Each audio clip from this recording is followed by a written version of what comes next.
Ayo Daryanto Slendro. Ayo. Anu bang apa ibu? Sinuman kenyon desa. Wah iki nggih. Bapak pirang-pirang terop ora metu ya kae. Ayo padahal kuwi ora metu nang ndi kok.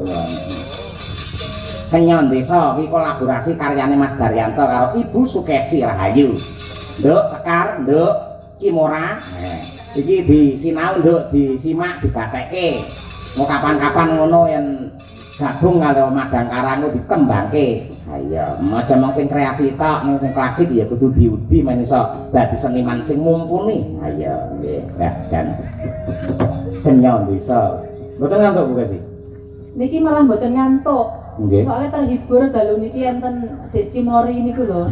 Kalih Cimora karo sing cilik kaya cilikan kuwi Mas apa sing ireng? Sekar Gula. Sekar.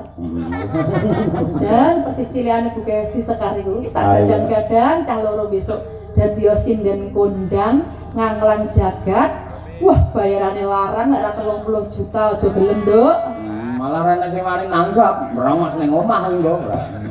Ayo ngono. Tur gumun ade Bu Kesi. Oh gampang ade ya dieloni bocah ngono-ngono kuwi. Ayo ngono. Ya awake dhewe iki pancen dadi bapak karo ibune para seniman-seniman generasi Mas Yoyo. Oh nggih leres. Dadi awake dhewe iki menjadi wadah.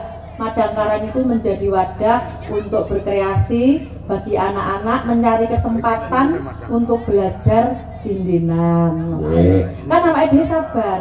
Panjenengan ya sabar, aku ya sabar ngomong bocah ngono. Leres. Pas sabar pas. Sing ra sabar aku ngomong sampean kuwi lho. Apa kumat nakale ya lho dijewer kupinge.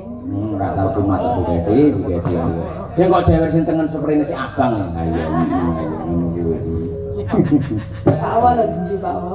Pak Awa, aku yo pengen kok priyayi kuwi pancen sok terus mulutan terus ngundang pengajian Mbah Sukron. Oh kaya ngono kuwi Pak Awa jan elok. Le ngatur, le meminit piye carane warga masyarakat iki bareng-bareng kuwi nyengkuyung swadaya iso bersih desa ngene ora piyayi sing bener-bener jujur, terbuka dan juga dekat dengan masyarakat ora mungkin bisa terjadi. Mula tepuk tangan untuk Pak Wo kita. Wah luar biasa.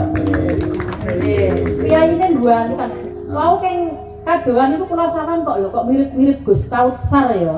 Anggere sing nganggo sarung terus hem dan persis Gus Kautsar tenan. Ayo, malah ora Gus Kautsar. Iki cara mbiyen kaya Bang Haji Romani Rama. Ning iki kok ramari-mari kaya ngono. Kuwi kok mau nembang bila kamu di sisiku. Apa ini Pak Wau? Hati rasa.